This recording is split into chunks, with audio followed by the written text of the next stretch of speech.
안녕하세요. 대기업의 이경민입니다. LIG 넥스원입니다. LIG 넥스원이 앞으로의 상승세를 위해 현 시점에서 살펴볼 것들을 하나씩 정리를 해봤는데요. 핵심 기술과 현재의 흐름 바로 살펴보도록 하겠습니다. 큰 흐름부터 방산 이슈부터 살펴보도록 하겠습니다. 이 10월 2일이죠. 충남 계룡대에서 열리는 대한민국 국제방산산업 전시회가 열립니다. 이번 전시는요, 국내 최대 규모의 지상 무기 방산 전시회로요, 이 K방산 국제적 위상과 첨단 무기를 선보일 수 있는 이제 절호의 기회라고도 볼 수 있겠는데요. 이번 전시회가 꽤나 규모가 큽니다. 전 세계 360여 개의 방산 기업들이 참가를 하게 되는데요. 그 중에는 로키드 마틴도 포함이 됩니다. 이번 주요 참가 기업으로는요, 현대위아, 하나 에어로스페이스, 한국항공우주, 그리고 미국 로키드 마틴, 스웨덴의 샤브, 그리고 글로벌 방산 기업들이 대거 참여하게 됩니다. 특히나 이번 이 전시가 또 주목이 되고 있는 이유가 아무래도 군사적 긴장감이 고조되고 있어서 거기에 따라서 국방비도 지출하고 있는 현재 전 세계적인 상황이죠. 거기서 나토 국가들은 또 국방비를 증가를 하고 군비 지출이 역대 최고 수준에 이르고 있는 상황이라고 하는데 그 상황에서 더욱더 주목될 수밖에 없는 방산 전시라고 할 수밖에 없겠습니다. 토론이 길었는데요. 이번 전시가 또 더욱더 주목이 되는 이유는 K방산 전체에 대한 타이틀이겠죠. 아무래도 우리 K방산은 가성비랑 대규모 납품 덕분에 방산 시장에서 기회를 많이 얻고 있는 상황인데요. 올해 수출이 거의 200달러를 돌파할 것으로 예상을 하고 있으니까 그런 것들도 기회의 일환이다라고도 볼 수 있겠습니다. 따라서 이 LIG 넥스원 방산하면 빠뜨릴 수 없으니까 이 시점에서 LIG 넥스원이 갖고 있는 기술과 핵심 제품들을 살펴보도록 할 텐데요. LIG 넥스원은 방산업체 중에서 연구 인력 비율이 가장 높은 기업이라고 합니다. 그래서 이제 여러 가지 무기 체제들이 개발이 되어 왔던 것도 이 연구 인력 비율의 혜택을 받지 않았을까라고도 생각을 하게 되는데요. 천궁2와 현궁, 비궁, 신궁 여러 가지 방산 제품이 성공적으로 개발됐던 이유도 아마 이 이유일 것 같습니다. 이 결과물들이 지금은 국내랑 해외 방산 시장에서 큰 주목을 또 받고 있기도 합니다. 앞서 말씀드렸듯이요. LIG 넥슨은 미국 고스트 로보틱스 인수를 했었죠. 거기 인수를 통해서 자율 로봇 시스템을 강화를 하고 있다고도 말씀드렸는데요. 대표 제품인 비전 60. 이 제품의 강점이라고 하면 아무래도 배터리 지속력을 꼽을 수 있을 것 같아요. 우수한 기동성도 자랑을 하고 있고 거기다가 국방비랑 민간 분야에서 활용도가 넓으니까 그만큼 제품 수출에 활력을 돋을 수 있는 제품이라고도 볼 수 있겠습니다.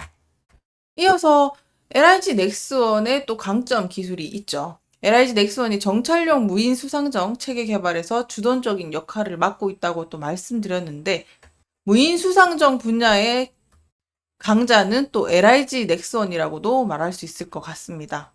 따라서 정리하게 되면 현 시점에서 LIG 넥스원은요. 무인화라는 키워드, 자동화 시스템을 기반으로 해서 차세대 방산 기술까지 중점을 두면서 이것을 통해서 글로벌 시장에서 경쟁력 강화를 더 밑받침하면서 준비를 하고 있다. 거기에 따라 연구 개발 인력까지 투입이 되면서 무기체계 솔루션을 통해서 또 미래 전장을 또 미리 대비하면서 어떻게 보면 게임 체인저로서 자리매김하고 있지 않나라고도 생각이 듭니다. 차트의 흐름을 다시 한번 살펴보도록 하겠습니다. 7월 중순 이후에 최고점을 찍고 하락기를 거쳐서 8월 중순 이후에 반등을 하고 있는 모습을 보여주고 있다고 말씀을 드렸는데 8월 후반에 큰 하락이 있었지만 지금 회복되고 있는 모습을 볼 수가 있게 되죠. 그러면 내용을 살펴보도록 할까요? 9월 20일 이라크 국방부와 3조 7천억 원에 달하는 청군 계약을 체결을 했었는데요. 이 계약이 26년부터 32년까지 매출로 또 인식이 되면서 또 영업이익으로 또 반영이 될 것 같습니다. 앞서 UAE랑 사우디와도 대형 수출 계약이 있었던 만큼 중동에서는 이제 대공방어 시스템 수요가 확실하게 입증된 만큼 수요가 탄탄하게 뒷받침되고 있는 LIG 넥스원의 모습을 볼 수가 있겠고요. 그리고 중장기 성장 동력 부분에 있어서도 LIG 넥스원은 중동뿐만 아니라 미국도 있다고 말씀을 드렸죠. 로봇과 위성 분야에도 이제 진출할 계획입니다. 미국에서는 25년부터 비공 수출이 예상이 되고 있고요. 로봇과 위성 시장에도 성장의 기대가 매우 큰 상태입니다. 또 앞서 루마니아, 말레이시아, 사우디까지 추가 수출 가능성도 있으니까 그런 것까지 눈여겨보시면 좋을 것 같은데요. 자, 이번에 그 앞서 말씀드린 부분을 전체적으로 종합하면서 주가의 흐름을 살펴보도록 하겠습니다. 최근에 이라크 천공 수출 계약이랑 대형 수출 계약들이 긍정적으로 주가에 반영됐다 이렇게 볼 수도 있겠는데요.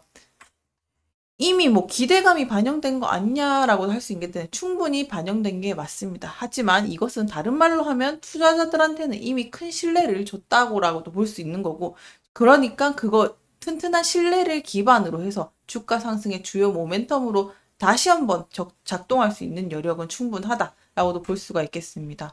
그렇게 됐을 때 중장기적으로는 어떤 시야를 가져야 될까요? 중장기적으로는요, 루마니아랑 말레이시아, 사우디가 추가 수출 가능성이 높다고 말씀드렸는데, 이게 다시 한 번 더 주가가 지속적인 상승 압력을 받을 수 있는 요인이 될 수도 있을 것 같습니다. 또 더군다나 LIG 넥슨은요, 향후 3년 동안 매출과 이익이 꾸준히 또 증가할 것으로 보여지고 있기 때문에 중장기 투자자들 입장에서는 또 긍정적인 신호로도 해석이 될 수 있는 요인이 될 것 같습니다. 그렇게 되면 단기적으로 시선을 어떻게 돌려야 할까요?